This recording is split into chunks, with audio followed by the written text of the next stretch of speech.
तो साथियों नमस्कार, स्वागत है आप सबका आज के इस एपिसोड में। आशा करता हूं कि आप सब बहुत अच्छे होंगे और मैं हूं डॉक्टर अम्बरीश।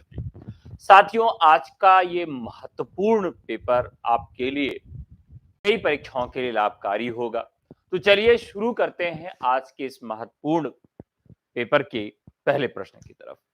देखिए, आज का पहला प्रश्न है कि किस विद्वान ने सर्वप्रथम आर्य भाषाओं के अध्ययन की ओर भाषा वैज्ञानिकों का ध्यान आकृष्ट किया।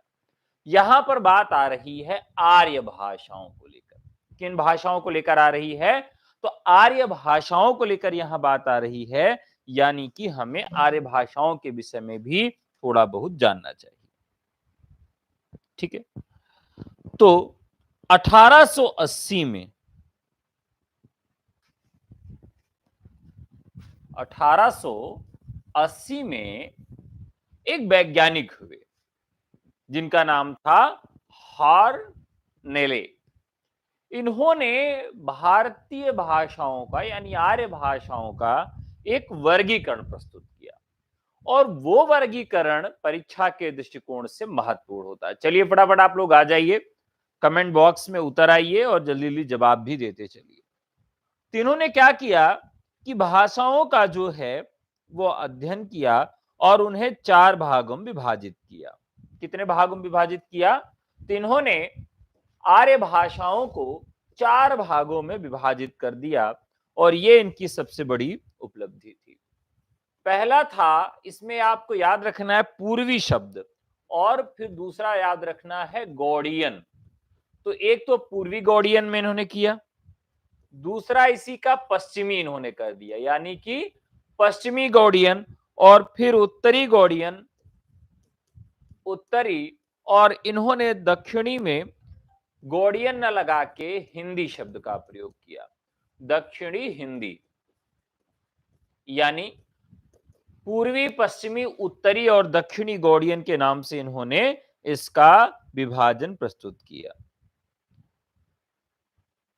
तो इन्होंने क्या कहा कि जो आर्य मध्य देश अथवा केंद्र में थे, भीतरी आर्य कहलाए। तो यहां भीतरी आर्य और बाहरी आर्य का भी कॉन्सेप्ट इन्होंने दिया था, भीतरी आर्य और बाहरी आर्य। ठीक है, ये कॉन्सेप्ट इन्होंने दिया। भीतरी आर्य का मतलब इन्होंने बताया कि जो आर्यज मध्य भारत में है वो भीतरी आर्य होंगे। तो हार्नले महोदय ने पूर्वी गौड़ियन, पश्चिमी गौड़ियन, उत्तरी गौड़ियन, दक्षिणी गौड़ियन और दक्षिणी हिंदी, इस तरीके से 1880 में पहली बार भारतीय भाषाओं का अध्ययन प्रस्तुत किया। तो इस प्रकार से एक का डी। दूसरे प्रश्न, किस भाषा को प्राकृत और आधुनिक भारतीय आर्य भाषाओं के बीच की कड़ी माना जाता है? यह बहुत ही महत्वपूर्ण प्रश्न है। चलिए देखते हैं किसे कड़ी माना जाता है। देखिए, हम शुरुआत करें तो शुरुआत कहां से होती है? संस्कृत से होती है। कहां से होती है? संस्कृत से। संस्कृत के 2 रूप प्रचलित थे, एक तो हमारा वैदिक संस्कृत था और एक हमारा लौकिक संस्कृत था।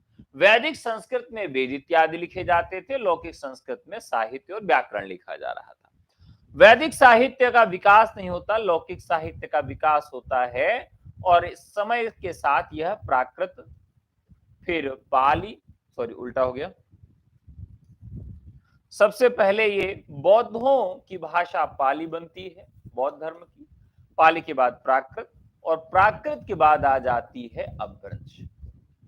अपभ्रंश वह भाषा थी जो क्षेत्रीय स्तर पर नामित हुई थी, यानी जिस क्षेत्र में उस दौरान जो भी अपभ्रंश था उसी से उस भाषा के जन्म की रूपरेखा तय की गई। जैसे कृष्ण के वंशज थे राजा सूरसेन। राजा सूरसेन मथुरा के आसपास के रहने वाले, और इनके यहां जो सौरसेनी का नामकरण हुआ वह सौरसेनी के आधार पर सौरसेनी बना, राजा सूरसेन के आधार पर सौरसेनी बना। तो यहां पर अपभ्रंश से क्या हो रहा है? नवीन भाषाओं का जन्म हो रहा है, और अपभ्रंश तक आकर पुरानी भाषाएं क्या हो रही हैं? लगभग नए भाषाओं की तरफ मुड़ जा रही हैं। तो अपभ्रंश भाषा को प्राकृत और आधुनिक भारतीय आर्य भाषाओं के बीच की कड़ी कहा जाता है। अपभ्रंश कई बार पूछ लेता है कि अपभ्रंश का समय क्या है, तो आप बताएंगे कि अपभ्रंश का समय क्या है, 6वीं शताब्दी के आसपास।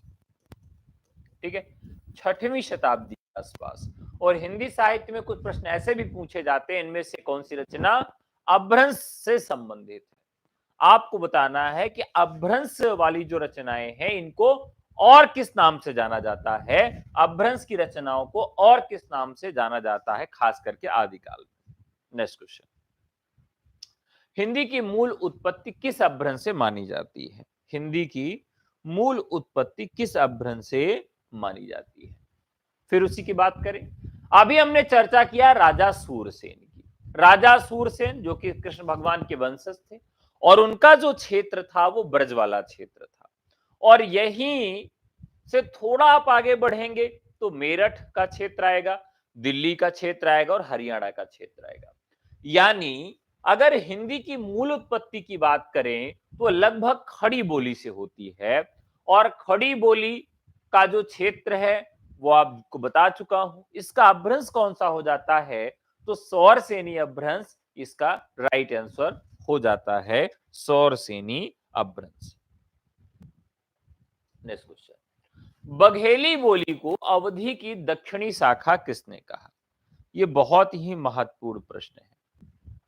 देखिए यहां पर आप हरदेव बाहरी, कामता प्रसाद गुरु, भोलानाथ तिवारी, जातगिरी शुरू के 3 आचार्य जो हैं इन्हें आप भाषा वैज्ञानिक कह सकते हैं, भाषा वैज्ञानिक कह सकते हैं।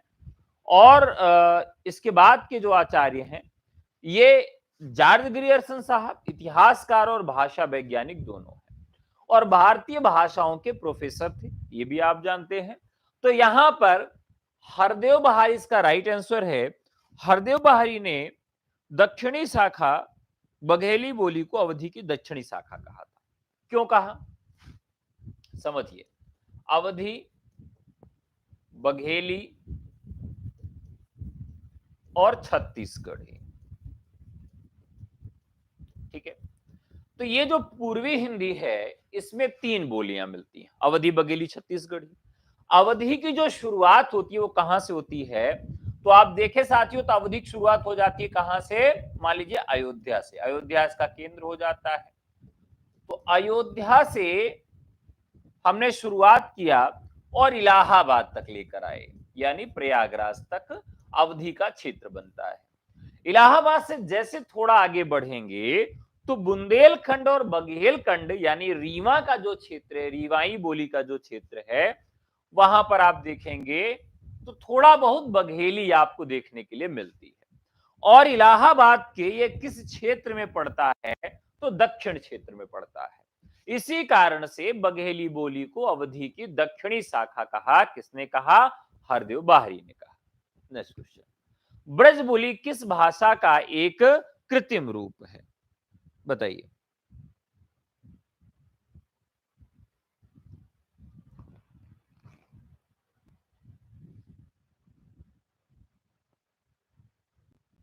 चलिए, मिथिला, बंगाल, असम, उड़ीसा।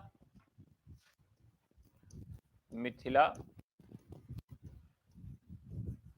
बंगाल, असम, उड़ीसा। देखिए ये लगभग जो है इनकी संस्कृति आप देखेंगे तो सारी सभ्यताएं, संस्कृतियां, धर्म लगभग इन सबके मिलते जुलते हैं। तो ये जो क्षेत्र है, इन क्षेत्रों में जो भाषा साहित्य के रूप में प्रयोग की जाती थी, और कौन करते थे, भक्त कवि करते थे। तो भक्त कवि कृष्ण लीलाओं के लिए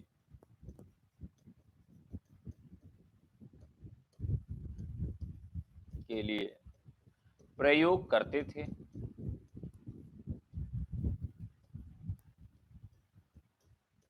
ठीक है, तो यानी कि इन क्षेत्रों में कृष्ण लीलाओं के लिए भक्त कवि जिसका प्रयोग करते थे उसे हम क्या कह सकते हैं, ब्रजबुली। अब ब्रजबुली किस भाषा का कृत्रिम रूप है, प्रश्न हमारा ये है। तो इस कृत्रिम रूप की बात करें तो ये बांग्ला का कृत्रिम रूप है। किसका कृत्रिम रूप है, बांग्ला का। तो ये बांग्ला और थोड़ा बहुत ब्रज का भी पुट रहता था, लेकिन पूरी तरीके से ये बांग्ला का ही एक पुराना रूप कह सकते हैं। और मिथिला, बांग्ला, असम और उड़ीसा, इन सब में बांग्ला भाषा में पुराने भक्त कवियों ने कृष्ण की लीलाओं का गान किया है। तो ये राइट आंसर हो जाता है। और आपको बता दें कि ब्रजबुली के कुछ ऐसे ग्रंथ हैं जिनकी प्रतियां नेपाल में भी प्राप्त होती हैं। ठीक है। अब यहां एक चीज और आपको समझना है कि ब्रजबुली जो है वह ब्रज भाषा नहीं है। बहुत सारे लोग ये कहते हैं कि ब्रजबुली क्या है, ब्रज भाषा है। नहीं, तो ब्रजबुली और ब्रज भाषा दोनों अलग अलग चीजें हैं, दोनों का व्याकरण भी आपस में अलग होता है। चलिए, उच्चारण स्थान के आधार पर छ कैसी ध्वनि है? तो अकूह विसर्जनीया नाम कंठा, इचु यशा नाम तालु, ऋतु रसा नाम मूर्धा। तो यहां क्या है, इचु यशा नाम तालु, तालव्य। राजभाषा आयोग की सिफारिशों पर विचार करने के लिए संसदीय समिति का गठन किस अनुच्छेद के तहत किया गया था? देखिए, बहुत ही महत्वपूर्ण और आसान सा प्रश्न है। देखिए, अब 343 से 351 तक कुल 8 अनुच्छेदों के तहत हिंदी की राजभाषा के विषय में चर्चा की गई। और इन चारों में क्या क्या है, ये भी हमारे लिए जानना, 8 में क्या क्या जानना महत्वपूर्ण है। यहां पर 343 में हिंदी को राजभाषा घोषित किया गया और हिंदी के अंकों का प्रयोग न करके अंतरराष्ट्रीय अंकों के प्रयोग की अनुमति दी गई। 344 की शक्तियों का प्रयोग करते हुए 7 जून 1955 को बीजी खेर की अध्यक्षता में 7 जून 1955 बीजी खेर की अध्यक्षता में राजभाषा आयोग का गठन किया गया। किसका गठन किया गया? राजभाषा आयोग का गठन किया गया। यह बहुत ही महत्वपूर्ण प्रश्न है। कई बार इसकी डेट पूछ लेता है, कई बार इसका सन पूछ लेता है और कई बार अध्यक्ष पूछ लेता है। संघ के सरकारी कामकाज के लिए हिंदी भाषा का अधिक से अधिक प्रयोग, संघ के कुछ सरकारी कामों में अंग्रेजी भाषा के प्रयोग की मनाही, 348 में वर्णित कुछ कार्यों के लिए भाषा का प्रयोग किया जाए। इस प्रकार से कुछ इसमें अनुबंध बताए गए। अब प्रश्न उठता है कि इस प्रश्न का सही उत्तर क्या होगा?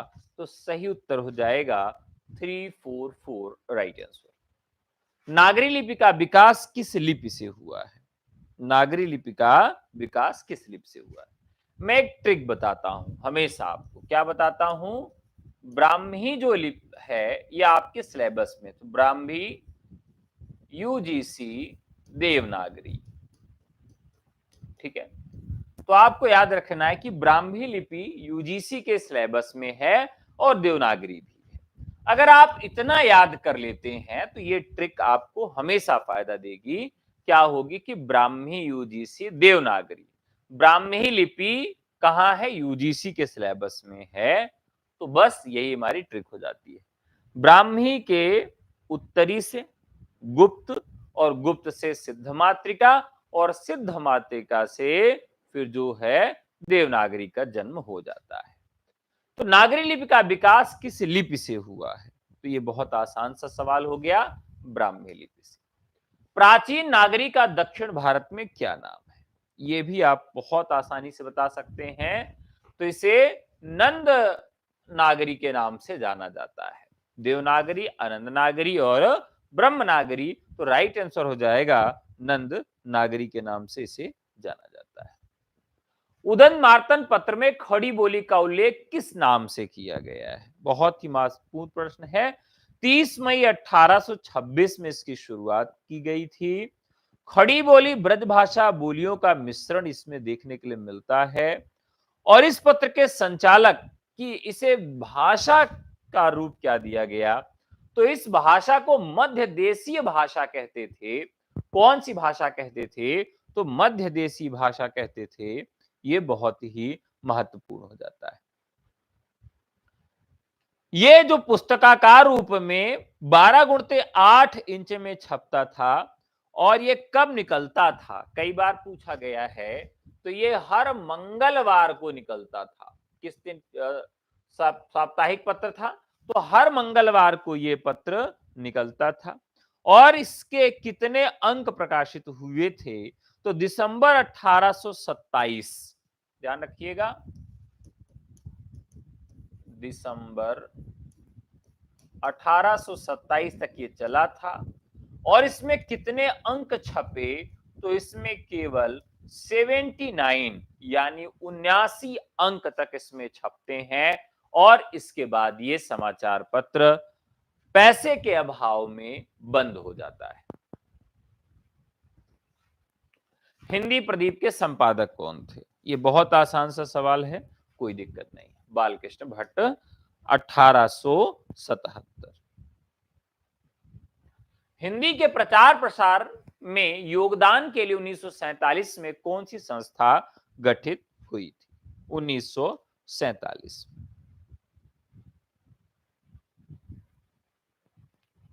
अब यहां देखिए, हिंदी के प्रचार प्रसार में 1947 जो डेट दी गई है, यहां ये प्रश्न थोड़ा सा गलत साबित हो जाता है। ठीक है, डेट के हिसाब से। तो नागरिक प्रचारणी सभा की बात करें तो यह 16 जुलाई 1893।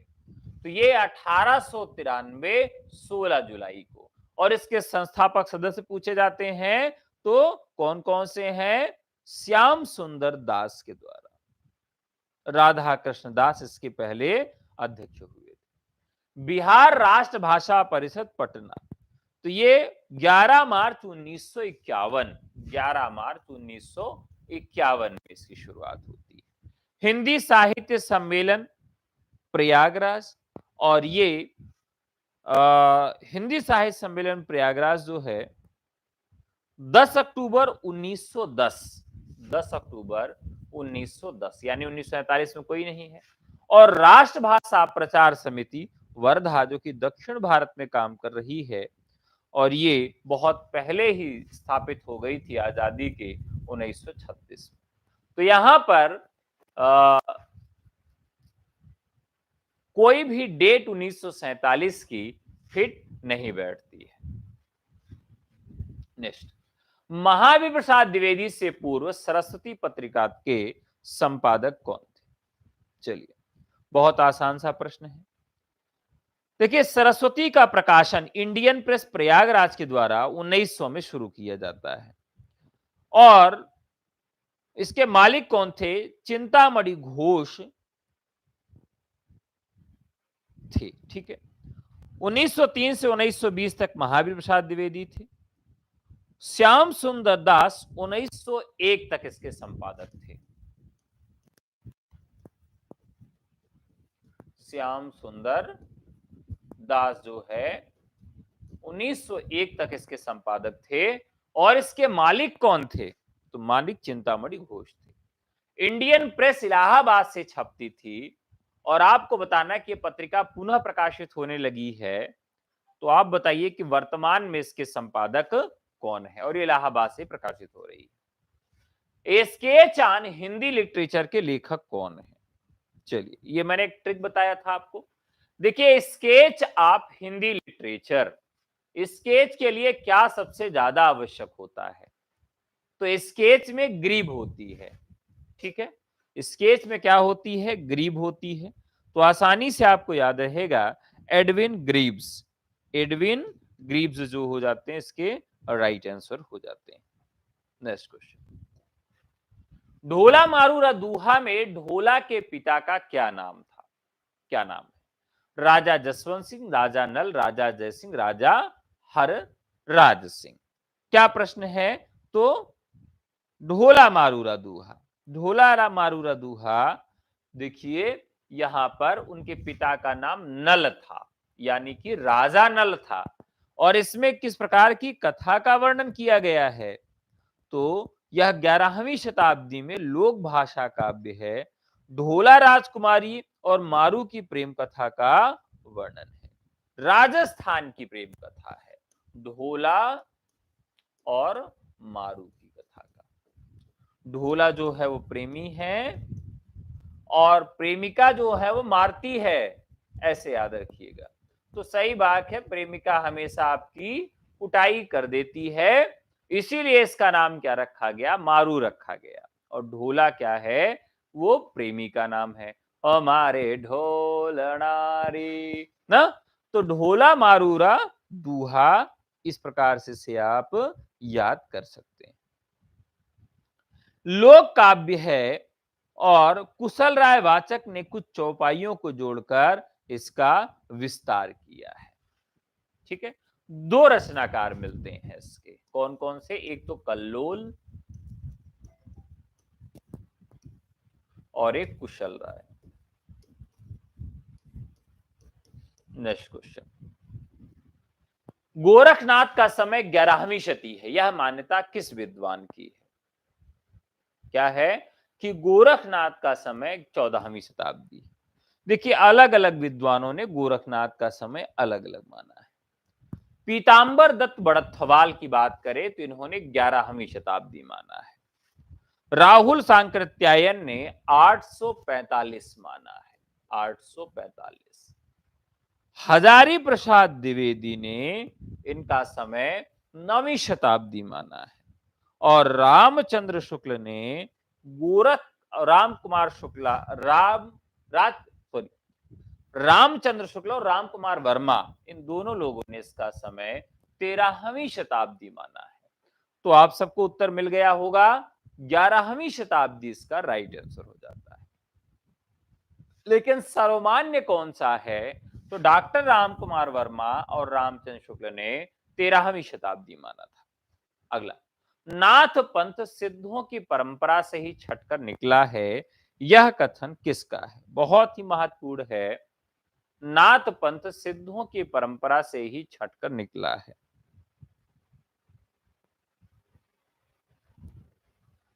शिव सिंह सेंगर, राम कुमार वर्मा, राहुल सांकृत्यायन, आचार्य रामचंद्र शुक्ल। बताइए 17 नंबर का प्रश्न।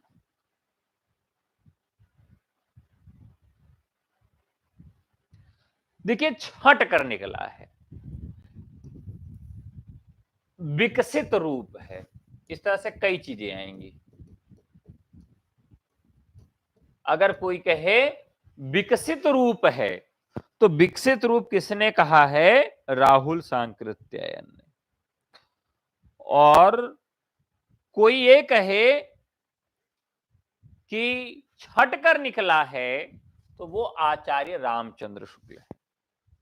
संपूर्ण संत साहित्य नाथ साहित्य का ही अवलंबित है, राम कुमार वर्मा कहते हैं। इन्होंने गोरखनाथ को हिंदी का प्रथम गद्य लेखक माना, किसने?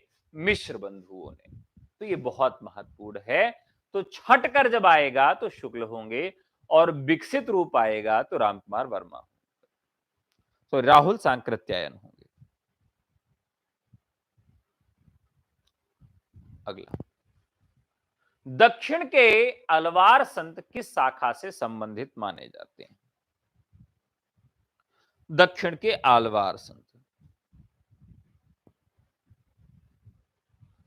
देखिए आलवार जो है, यहां पर आलवार जो है वो वैष्णव थे। क्या थे? वैष्णव थे। और वैष्णवों में कृष्ण और राम दोनों की पूजा की जाती है। कृष्ण और राम दोनों की पूजा की जाती है, तो यहां पर हम ऑप्शन सी और डी दोनों सही मानते हैं। नेक्स्ट क्वेश्चन की तरफ बढ़ेंगे। श्री रामानुजाचार्य की भक्ति किस भाव की है? श्री रामानुजाचार्य की भक्ति किस भाव की है? चलिए देखिए, इसमें जो भाव है, वैष्णव में ईश्वर की विषयक मान्यताएं जो हैं वो दास्य एवं सख्य दोनों भाव में तुरोहित होती हैं।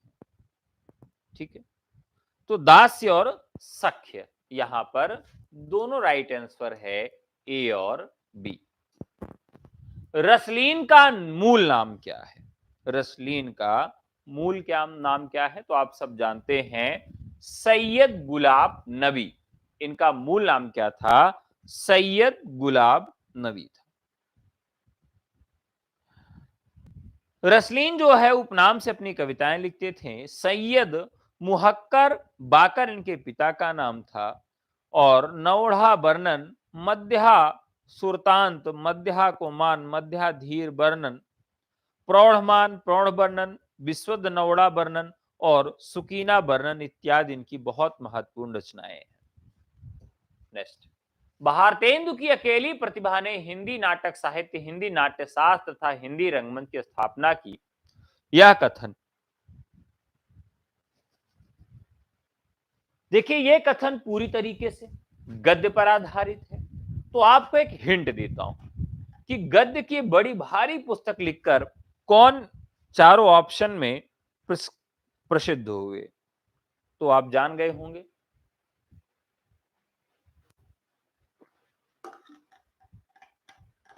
रामचंद्र तिवारी। रामचंद्र तिवारी हैं इसके राइट आंसर। रामचंद्र तिवारी 1924 से 2019 तक हिंदी का गद्य साहित्य इनकी रचना है, जिसमें इन्होंने बात कही है हिंदी का गद्य साहित्य। गद्य साहित्य के लिए बहुत ही महत्वपूर्ण इतिहास पुस्तक है ये। सुमित्रानंदन पंत ने अपने किस काव्य संग्रह को बाल कल्पना का दुधमुहा प्रयास कहा? बाल कल्पना का दुधमुहा प्रयास, बताइए।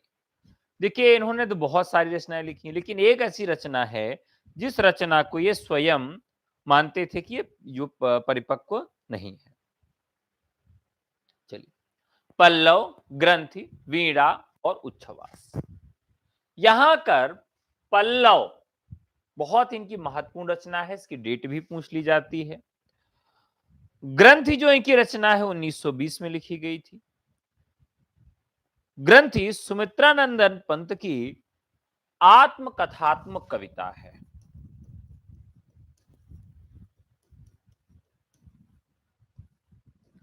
इस रचना में ऐसा लगता है कि पंत ने स्वयं की आत्मकथा को पिरो दिया है, तो ग्रंथ इसलिए महत्वपूर्ण हो जाती है। उच्छ्वास जो है प्रकृति का अवसाद एवं करुणा की गहराई व्यक्त करने वाली रचना है। और पल्लव जो है 1926 में, यह इनकी एक प्रौढ़ रचना मानी जाती है। कैसी रचना मानी जाती है? प्रौढ़ रचना मानी जाती है। अब एक रचना बच रही है जो कि वीणा है, वीणा। ठीक है, तो वीणा काव्य संग्रह से इन्होंने जीवन का आरंभ भी किया था।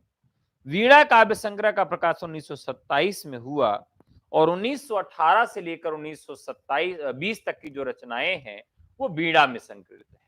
तो यहां पर राइट आंसर हो जाएगा आपका, वीणा को दुधमुहा प्रयास कहा। ठीक है, यानी वीणा को बजा नहीं पाए, इन्होंने कहा ये दुधमुहा प्रयास था मेरा। दूसरा सप्तक का प्रकाशन वर्ष क्या है? बहुत आसान सा सवाल है। देखिए दूसरा सप्तक यानी कि पहला सप्तक 1943 में, बाकी सप्तक 8 साल बाद और सबसे अंतिम सप्तक 20 साल बाद। तो अगर यही याद रखें कि पहले दो सप्तक 8 साल बाद और दूसरा सप्तक 20 साल बाद आता है 1943 के, तो आपको डेट याद रखेगी। तो 24 का राइट आंसर हो जाएगा दूसरा सप्तक 1951। किले में औरत किस कवि की कविता है? किले में औरत किस कवि की कविता है?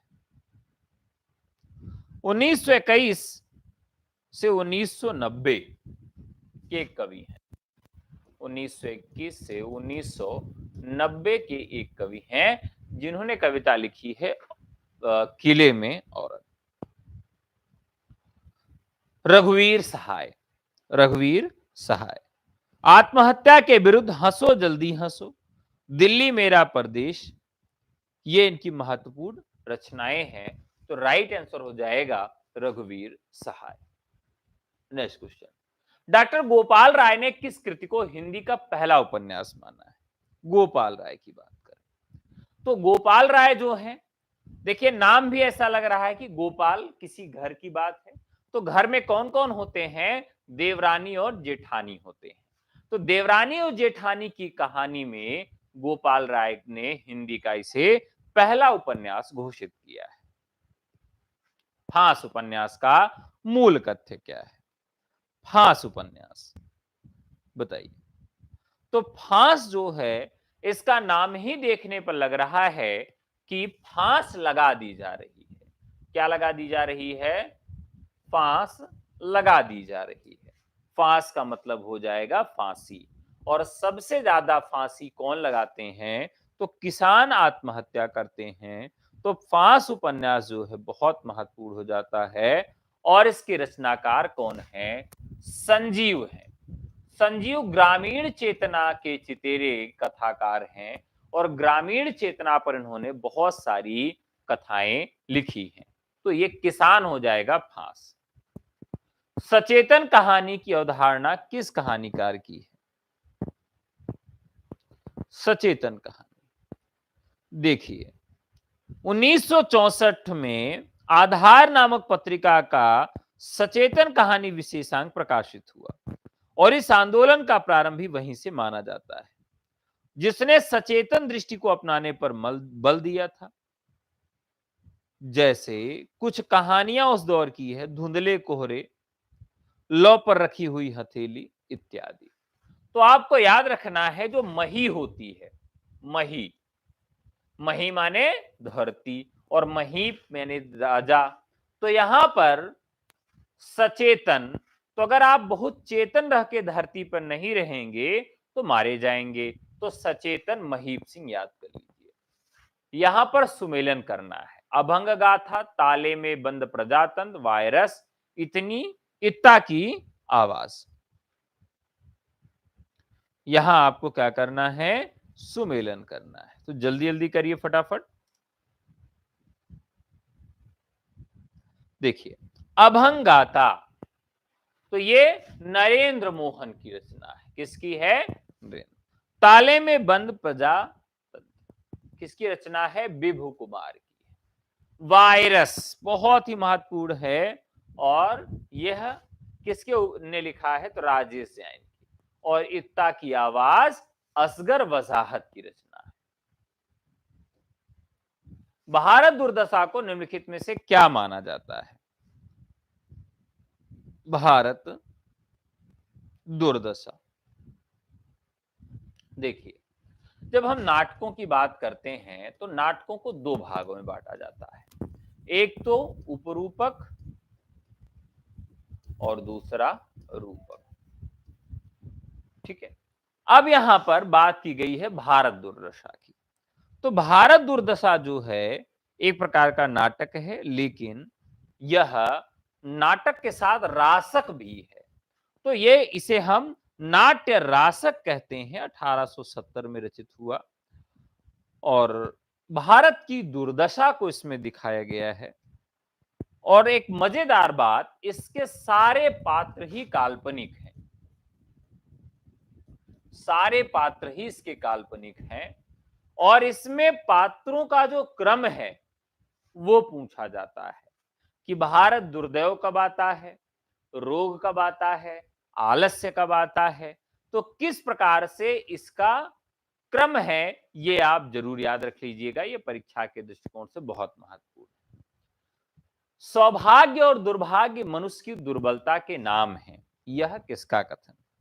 सौभाग्य और दुर्भाग्य। चलिए, तो ये कथन जो है दो लोगों का है। ये कथन सकराज कोमा से कहते हैं, और ये कथन कहां से लिया गया है? तो ध्रुवस्वामिनी के द्वितीय खंड से। स्वामिनी द्वितीय खंड, बहुत ही महत्वपूर्ण फैक्ट है ये।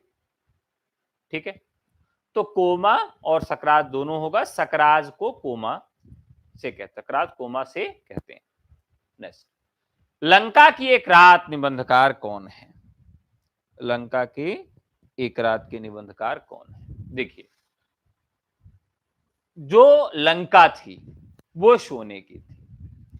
सोने की थी, किसकी थी? शिव भगवान ने किससे कह के बनवाया था? तो कुबेर से कहा था। कुबेर क्योंकि धनपति हैं, कोषाध्यक्ष हैं। तो ध्यान रखिएगा कि सोना सबसे अधिक किसके पास होगा?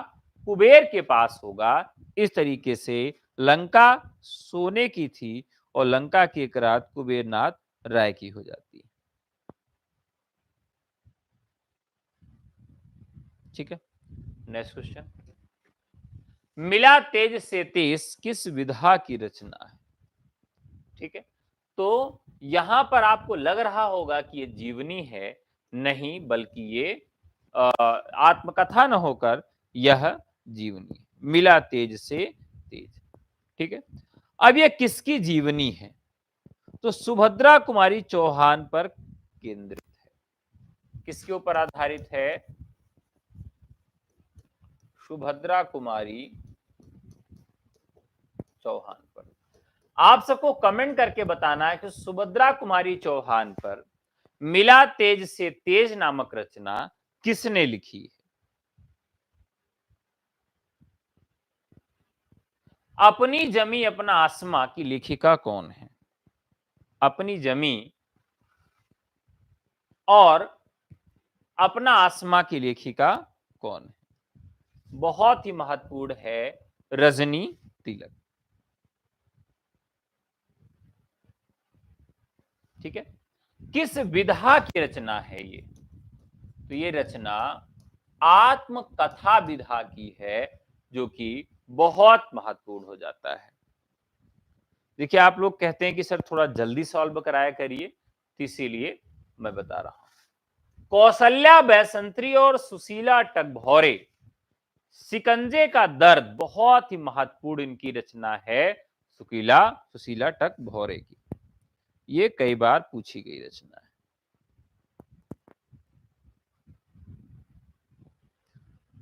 नेक्स्ट, कछुआ धर्म निबंध के लेखक कौन है? कछुआ धर्म, आप जानते हैं कि मारिस मोहि कठाऊ और कछुआ धर्म दो निबंध इन्होंने लिखे जो बहुत महत्वपूर्ण लिखे, और कहानियां भी इन्होंने जितनी लिखी सब एक से बढ़ के एक। तो ये राइट आंसर हो जाएंगे। आप हुदरी किस साहित्यकार की आत्मकथा है? आप हुदरी, ठीक है, हुदरी, हुदरी में रा है और रमणिका में र से शुरुआत है। तो रमणिका गुप्ता क्या राइट आंसर है ये? आप हुदरी, रमणिका गुप्ता राइट आंसर। भरत मुनि के रस सूत्र में प्रयुक्त निष्पत्ति का अर्थ उत्पत्ति किस आचार्य ने माना है? बहुत महत्वपूर्ण प्रश्न। तो यहां पर उत्पाद्य उत्पादक भाव संबंध, उत्पाद्य उत्पादक भाव संबंध, भट्ट लोलट।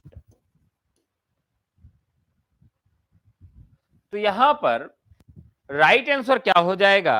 वह भट्ट लोलट हो जाएगा। उत्पाद्य उत्पादक भाव संबंध, उत्पाद्य उत्पादक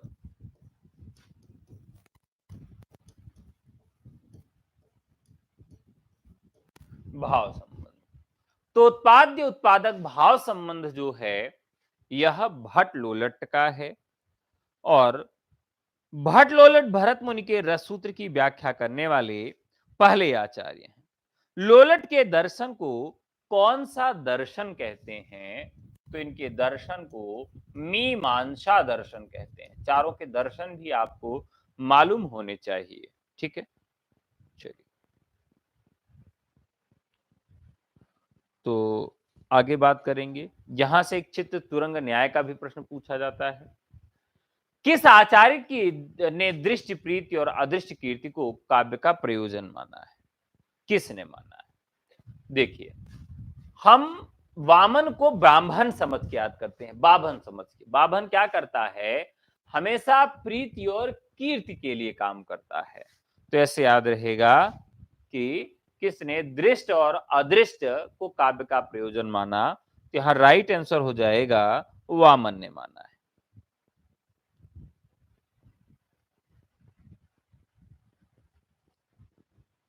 39 रीति के आधारभूत तत्व के रूप में वामन का कैसा दृष्टिकोण है? तो वामन जो है विशुद्ध सौंदर्यवादी हैं। कैसे हैं? विशुद्ध सौंदर्यवादी। इन्होंने रीति संप्रदाय की प्रतिष्ठा की। काव्यालंकार सूत्रवृत्ति में रीति को काव्य की आत्मा भी घोषित की है और विशिष्ट पद रचना रीति भी इन्होंने कहा है और काव्य शोभाया कर्तारो धर्मा गुणा भी इन्होंने कहा है। तो ये विशुद्ध सौंदर्यवादी आचार्य हैं। ये राइट आंसर हो जाएगा। चलती चाकी देख के दिया कबीरा रोए, दो पाटन के बीच में साबुत बचा न कोय। इसमें कौन सी शब्द शक्ति है? कौन सी शब्द शक्ति है? देखिए, जब हम पढ़ने के बाद उससे उसका अर्थ न निकाल पाए, एक सांकेतिक अर्थ की ओर हमें जाना हो, तो वहां पर व्यंजना शब्द शक्ति होती है। लोनजाइनस ने उदात्त का विवेचन किस ग्रंथ में किया है? लोनजाइनस तो on the Sublime, on the Sublime. देखिए याद रखिएगा, उदात्त का विलोम। लोनजाइनस को हम लोग कैसे याद करे थे? तो लोनजाइनस का मतलब हो गया जो व्यक्ति बहुत लूज रहता है, बहुत ढीला ढाला रहता है, उससे हम क्या कर लेंगे? लूज। लूज यानी कि लोनजाइनस। तो ऑन द सबलाइम इनकी रचना है।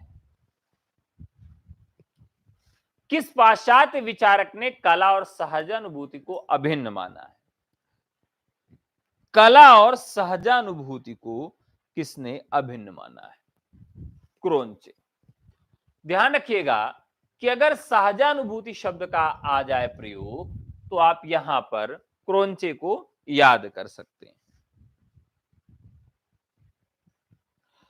क्रोचे आत्मावादी दार्शनिक के साथ अभिव्यंजनावाद के प्रवर्तक हैं। उनका उद्देश्य साहित्य में आत्मा की अंतःसत्ता को स्थापित करना है और कला का संबंध सहजानुभूति से है। यह इनका एक महत्वपूर्ण कथन है। नई समीक्षा के केंद्र में कौन है? नई समीक्षा के केंद्र में कौन है? तो ध्यान रखिएगा, अभी तक जो केंद्र होता था वो लेखक या कवि के साथ साथ जनता भी होती थी उसमें, लेकिन नई समीक्षा के केंद्र में हम बाकी सबको नजरअंदाज कर देते हैं, लेकिन कृति को नहीं कर पाते।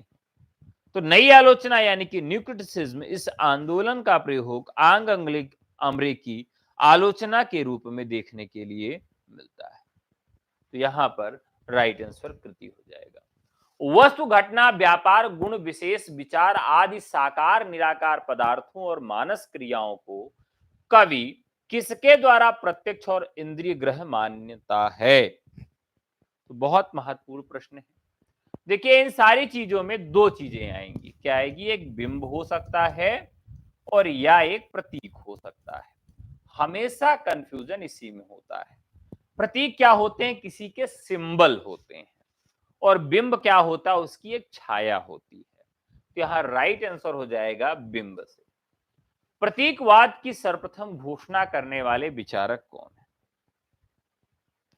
प्रतीकवाद, देखिए प्रतीकवाद की सबसे पहले जीन मोरिस। देखिए प्रतीकवाद, क्या नाम है? प्रतीकवाद। तो क्या हुआ, एक बार एक व्यक्ति कहीं जा रहा था रास्ते से, उसने क्या किया, एक जगह पे अपना प्रतीक बना दिया, और जैसे ही प्रतीक उसने बनाया, एक व्यक्ति आता है उसको मोरिस कर देता है, यानी उसको मार देता है। तो जीन मोरिस इसके राइट आंसर हो गया। छायावाद पुस्तक के लेखक कौन है? छायावाद पुस्तक के लेखक कौन है? देखिए ये बहुत ही महत्वपूर्ण किताब है, दूसरी परंपरा की खोज और छायावाद, जो कि एक प्रगतिशील रचनाकार है, मार्क्सवादी रचनाकार थे, नामवर सिंह, इन्होंने यह लिखा है। जाति का विनाश पुस्तक के लेखक का नाम क्या है? जाति का विनाश, ध्यान रखिएगा, इस पुस्तक की तरफ लोग ध्यान नहीं देते हैं। तो यह प्रश्न बेहद आसान है, अगर इस प्रश्न को देखेंगे तभी आपको लग जाएगा कि राइट आंसर इसका भीमराव अंबेडकर ही हो सकता है, जाति का विनाश। धर्म कथा, पुरावृत्ति या पुरा कथा के लिए आलोचना की शब्दावली में किस शब्द का प्रयोग किया जाता है? तो ये सब तो आप बिना किसी टेंशन के आसानी से बता देंगे इसका राइट आंसर। देखिए माइथोलॉजी एक शब्द है, मिथक यानी कि जो धार्मिक सत्य होता है, जो अर्ध सत्य होता है, जो इतिहास सम्मत सत्य नहीं होता, जो आस्थाओं से जुड़ा होता है, उसे ही हम मिथक कहते हैं। तो 48 का डी। 49, सर्वोदय और ट्रस्टीशिप के सिद्धांत किस दर्शन के आधार पर माने जाते हैं? सभी का उदय हो, ठीक है। तो सभी के उदय की बात कौन करते हैं? गांधी करते हैं। तो गांधी एक ऐसे विचारक हैं जो सर्वजन की बात करते हैं, तो राइट आंसर गांधी बात हो जाएगा। ओम प्रकाश वाल्मीकि की आत्मकथा का नाम क्या है? बेहद आसान सा प्रश्न है। ओम प्रकाश वाल्मीकि की कथा का नाम क्या है? देखिए मुर्दहिया तुलसीराम, अपना गांव मोहनदास नैमिषराय, 25 चौका 150 कहानी ओम प्रकाश वाल्मीकि की है। सिकंजे का दर्द आत्मकथा सुशीला टाक भौरे का। दोहरा अभिशाप कौशल्या बसंतरी का। 9 बार जयप्रकाश करदम का। ठाकुर का कुआं ओम प्रकाश वाल्मीकि का एक कविता है। तो यहां आपको बताना है कि कौन सी आत्मकथा इनकी है। तो राइट आंसर हो जाएगा जूठन, ओम प्रकाश जूठन। देखिए जैसे ही आप भोजन को जूठा करने के लिए बैठते हैं, खाना खाना शुरू ही करते हैं, तो सबसे पहले आप ओम का जाप करते हैं। ऐसे याद करिए कि जूठन करने से पहले आप ओम का जाप करते हैं, याद हो जाएगा। उन्होंने सामान्य हृदय तत्व की सृष्टि व्यापनी भावना द्वारा मनुष्य और पशु पक्षी सबको एक जीव सूत्र में बंधा देखा है। चलिए तो राइट आंसर हो जाएगा। यहां पर बहुत सारे लोगों ने यह प्रश्न गलत किया, कुछ लोग तुलसी कहते हैं, कुछ सूरदास, को जायसी, को घनानंद। देखिए यहां पर जो राइट आंसर होगा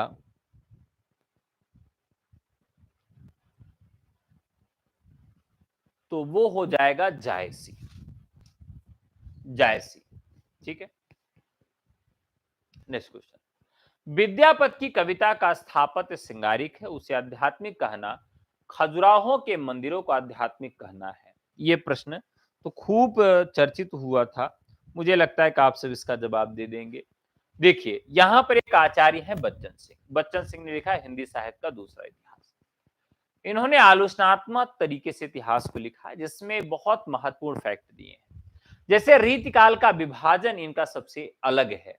जब भी बच्चन सिंह को पढ़िए तो रीतिकाल का विभाजन पढ़िए, और रीतिकाल के विभाजन में जैसे आदिकाल पे इनके बहुत महत्वपूर्ण कथन है कि आक्रोश की भाषा का प्रयोग सर्वप्रथम पहले पहल सरापा में ही मिलता है। तो बच्चन सिंह ने यहां पर यह बात कही है, जो कि विद्यापति के लिए काफी विरोधी है। विद्यापति का विरोध शुक्ल जी भी करते हैं। शुक्ल जी तो सीधे सीधे कह देते हैं कि आध्यात्मिक रंग के चश्मे आजकल बहुत सस्ते हो गए हैं। इसमें कोई संदेह नहीं कि कबीर को राम नाम रामानंद से प्राप्त हुआ, पर आगे चलकर कबीर के राम रामानंद के राम से भिन्न हो गए। यह कथन किसका है? तो यह कथन बहुत महत्वपूर्ण है। तो यह शुक्ल जी का है। हजारी प्रसाद द्विवेदी जैसा नहीं कह सकते। शुक्ल जी जो है वह कबीर से बहुत ज्यादा प्रसन्न नहीं थे, तो 53 का बी सही हो जाता है। Next question. धान को गांव पयार ते जानो, ज्ञान विषय रस भोरे सूर सो बहुत, कह न रहे रसगुलर को फल फोरे। इस अंतिम पंक्ति का अर्थ क्या है? अगर आप दिसंबर के लिए फाउंडेशन बैच लेना चाहते हैं तो व्हाट्सएप करके ले सकते हैं। हमारा नंबर है 9628959237। यहां बात की गई है रस गूलर का फल फोड़े। गूलर का फल जो होता है बड़ा आभासी होता है, जैसे आप उसको फोड़िए तो उसमें से कीड़े उड़ने लगते हैं। देखने में बाहर से बहुत अच्छा लगता है, लेकिन हर एक गूलर में आपको कीड़े मिलेंगे ही। यानी कि ढकी छिपी बात खोलने से कही गई बात का आनंद समाप्त हो जाता है। यानी जो गूलर देखने में पहले बहुत अच्छी लग रही थी, उसमें जैसे ही छेद करेंगे सारा उसका वो खुल जाएगा। कामायनी का 9वां सर्ग कौन सा है? चलिए, कामायनी के सर्ग बहुत महत्वपूर्ण हैं। कौन कौन से हैं? शुरुआत इसकी होती है चिंता से। पहले तो इन्होंने चिंता किया, चिंता जब हुई तो थोड़ी सी आशा भी बंधी कि चलो सब ठीक हो जाएगा। जब आशा बंधी तो श्रद्धा आ गई। ठीक है, आशा बंधी तो श्रद्धा आ गई, कहीं मैं सब ठीक कर दूंगी।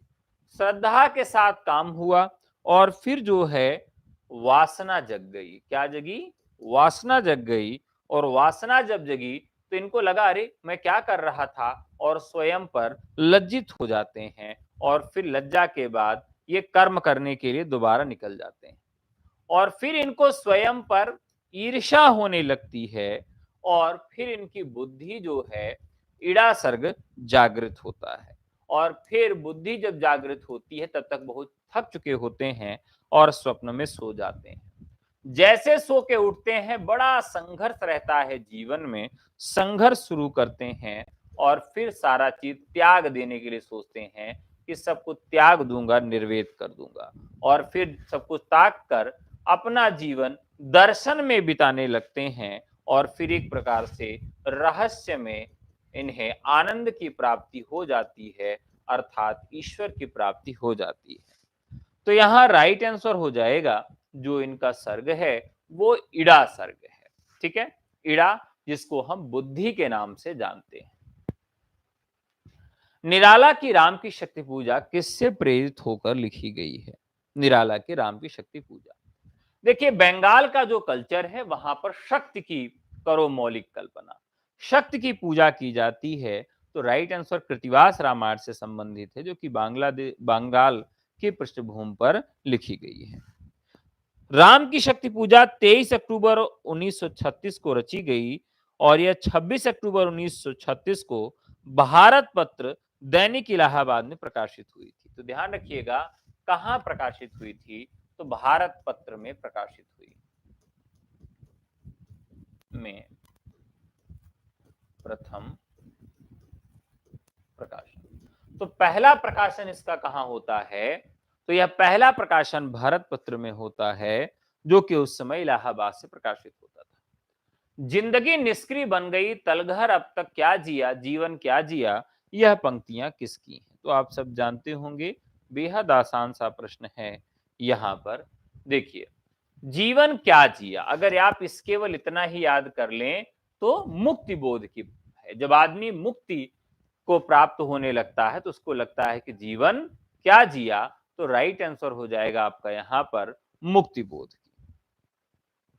ठीक है, मुक्तिबोध जो है इन्होंने अंधेरे में और चांद का मुंह टेढ़ा 2 काव्य संग्रह लिखे और उसी से ये संबंधित है। 58 प्रेमचंद का कौन सा उपन्यास पहले उर्दू में बाजारे हुस्न के नाम से लिखा गया था? देखिए इसी को अगर हम थोड़ा सा दिमाग लगा ले तो बाजारे हुस्न का उत्तर मिल जाएगा। देखिए बाजार में क्या होता है, हुस्न भेजा जाता है। हुस्न हाजिर है सजा पाने को, ना। तो सजा पाने के लिए हुस्न हाजिर है, तो ये हुस्न हाजिर कहां होता है, यही आपको बताना है। तो भाई साहब, हुस्न हाजिर होता है सेवा देने के लिए, किसी की सेवा करने के लिए। तो इस तरह से याद कर सकते हैं, बाजारे हुस्न सेवा सदन के नाम से था। ठीक है। प्रेमाश्रम 1922, कायाकल्प 1926, रंगभूमि 1924 में लिखा गया। और बाजारे हुस्न उर्दू भाषा में सर्वप्रथम 1916 में लिखा गया था। कब लिखा गया था? 1916 में। अगला प्रश्न, उसने कहा था कहानी का प्रकाशन वर्ष, ये तो आप सब आंख मूंद कर बता देंगे। तो राइट आंसर हो जाता है 1915। सुखमय जीवन 1911, बुद्धू का कांटा 1914, उसने कहा था 1915। ये इनकी कहानियां हैं। तो कहानियों का भी कई बार इनके क्रम पूछ लिया जाता है। 60, अंधायुग का वह कौन सा पात्र है जो अभिशप्त जीवन जीने के लिए व्याध है? आप सब जानते हैं कि ये जो पूरा का पूरा, इस पे एक फिल्म भी बनी है, अभी एक फिल्म आई हुई है कल्कि अवतार पर, जिसमें अश्वत्थामा की कथा को बहुत अच्छे से बताया गया है। अश्वत्थामा क्या कर रहा है कि 18वें दिन के युद्ध की कथा है, एक प्रकार का ये गीति नाट्य है। और 18वें दिन के युद्ध में क्या हुआ, अश्वत्थामा का अर्धसत्य सामने आता है, वो सड़ रहा है, गल रहा है, बदबू आ रही है, और उससे चील कौवे नोच रहे हैं, और उसी के अभिशप्त जीवन की कथा है अश्वत्थामा। यहां पर राइट आंसर हो जाएगा। मृदंगिया किस कहानी का पात्र है? मृदंगिया, देखिए मृदंगिया जो कहानी है, यहां पर एक कहानी है रसप्रिया, बहुत महत्वपूर्ण कहानी है। गांव की पृष्ठभूमि पर लिखी गई कहानी है, 1959 में लिखी गई कहानी है, और पहली कहानी संग्रह है, 1955 में आई। इसका संपादन धर्मवीर भारती ने किया था। पंचलाइट और संबंधिया भी इन्हीं की कहानी है। तो मृदंगिया रेणु की कहानी का पात्र है रसप्रिया का। वैद्य जी किस उपन्यास के पात्र हैं? वैद्य जी को आप जानते हैं, बहुत महत्वपूर्ण है। एक प्रकार से शनिचर भी इसका एक पात्र है। राग दरबारी, राग दरबारी जो है, किस गांव की कथा पर आधारित है, ये आपको मुझे कमेंट करके बताना है। इसमें वैद्य जी, रुपन बाबू, बद्री पहलवान, रंगनाथ, छोटा पहलवान, लंगड़ा, सनीचर जिसका नाम मंगलदास था, जोगनाथ और प्रिंसिपल साहब हैं। इसे 2008 में पद्म भूषण और ज्ञानपीठ पुरस्कार से भी सम्मानित किया गया था। ठीक है। अब आपको बताना है कि राग दरबारी जो है, यह किस सन में लिखा गया था?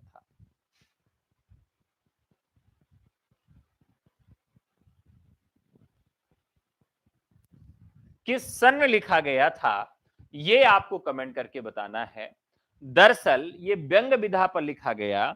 श्रीलाल शुक्ल जी स्वयं सिविल सेवा में थे, तो किसी बात को सीधे सीधे लिखने में डरते थे, जिसकी वजह से इन्होंने इस उपन्यास को व्यंग भाषा में लिखा, जिसमें सरकारी तंत्र और सामाजिक तंत्र दोनों पर ही व्यंग किया है। पिता गए, माता गई, गुरुदेव गए, कंधे से कंधा भिड़ाकर प्राण देने वाला चिर सहचर सिंहरण गया, चंद्रगुप्त नाटक में यह कथन किसका है? चंद्रगुप्त नाटक 1931 में इसका प्रकाशन हुआ। ठीक है। और इसमें 4 अंक, 44 दृश्य और 13 गीत हैं। 4, 44 और 13, ये 4 अंक हो गए, 13 आपके दृश्य हो गए, और ये आपके गीत हो गए। तो कई बार यहीं से प्रश्न पूछ लिया जाता है, किसमें कितने अंक हैं, कितने दृश्य हैं और कितने गीत हैं। तो ये आप इसको जरूर याद रखिएगा। फिर इसके अलावा यहां पर एक चीज और आपसे पूछा जाता है कि चंद्रगुप्त प्रथम अंक में 11, दूसरे में दृश्य 10 और तीसरे में 9 दृश्य हैं, और चौथे अंक में 14 दृश्य हैं। सिकंदर का भारत पर आक्रमण और प्रत्यावर्तन पहला अंक, मगध सम्राट नंद का विनाश और चंद्रगुप्त को मगध का सिंहासन दूसरा, चंद्रगुप्त की सुदूर दक्षिण भारत में विजय और मगध के षड्यंत्रों की समाप्ति तीसरा, और आक्रमणकाल से ल्यूकस का पराजय और उसकी पुत्री के साथ चंद्रगुप्त का विवाह, ये चौथा अंक इसमें मिलता है। अब प्रश्न जो है उसका सही उत्तर देखते हैं कि यह कथन चंद्रगुप्त का है। इस देश की प्रजा के हृदय में कोई स्मृति मंदिर बना जाने की शक्ति आप में है, पर यह सब तब हो सकता है कि जैसे स्मृति की कदर आपके हृदय में भी हो। इन पंक्तियों के लेखक कौन है? बहुत महत्वपूर्ण प्रश्न है। देखिए, यहां पर शिव शंभू के चिट्ठे, आप जानते हैं शिव शंभू के चिट्ठे बहुत ही महत्वपूर्ण कृति है और यह व्यंग विधा में लिखा गया निबंध है बाल मुकुंद गुप्त का। आपको कमेंट करके बताना है कि शिव शंभू के चिट्ठे किस सन में लिखा गया। और आपको एक हिंट दे देता हूं कि भारत विभाजन, बंगाल विभाजन के आसपास यह रचना लिखी गई है। नेक्स्ट, भाइयों अब तो नींद से जागो, अपने देश की सब प्रकार से उन्नति करो, जिसमें तुम्हारी भलाई हो, वैसे ही किताब पढ़ो। यह कथन किस निबंध से लिखा गया है? तो यह कथन तो आपको देख के ही लग जाएगा कि इस कथन में जगाने की बात की गई है। ठीक है, तो 1884 बलिया दादरी, 1884 बलिया दादरी मेला में प्रेमचंद ने एक भाषण दिया और उस भाषण का नाम क्या, सॉरी, भारतेंदु जी ने एक भाषण दिया और उस भाषण का जो था शीर्षक भारत वर्षोन्नति कैसे हो सकती है। ठीक है, तो यह हरिश्चंद्र चंद्रिका 1884 में प्रकाशित होता है।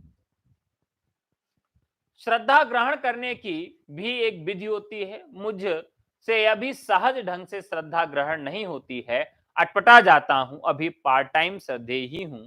यह कथन किस निबंध से लिया गया है? देखिए, विकलांग श्रद्धा का दौर, यह भी एक व्यंग्यात्मक निबंध है।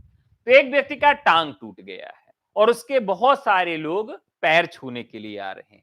तो इस छोटी सी बात को लेकर ही पूरा निबंध लिखा गया है और यह निबंध आप सब जानते होंगे किसके द्वारा लिखा गया है? हरिशंकर परसाई के द्वारा लिखा गया है और 1980 में लिखा गया है। मोस्ट इंपॉर्टेंट है हरिशंकर परसाई का। मनुष्य ही साहित्य का लक्ष्य है, यह किस आलोचक की स्थापना है?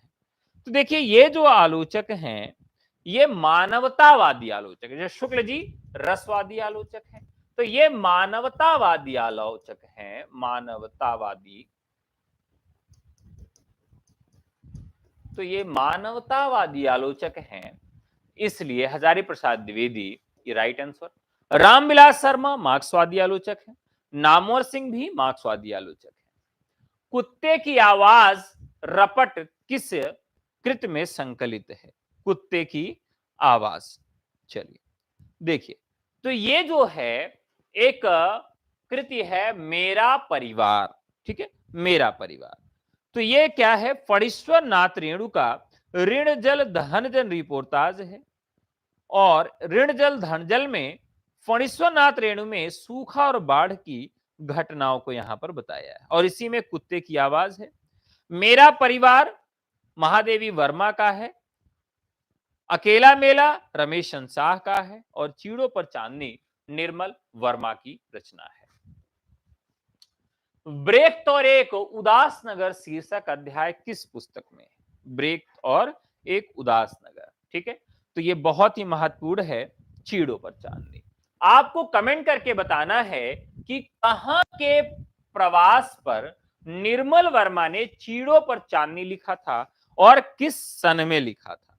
तो इसका जो पहला संस्करण है ज्ञानपीठ कलकत्ता से प्रकाशित हुआ था, ये मैंने आपको बता दिया और इसकी एक डेट आपको बतानी है, 64 में, 65 में, 66 में, किस डेट में आया था और कहां के प्रवास पर इन्होंने यह लिखा था। 70 नंबर। विश्व प्रभाकर को आवारा मसीहा लिखने में कुल कितने वर्ष लगे? कुल कितने वर्ष लगे। देखिए, वनवास कितने साल का होता है? 14 वर्ष का होता है।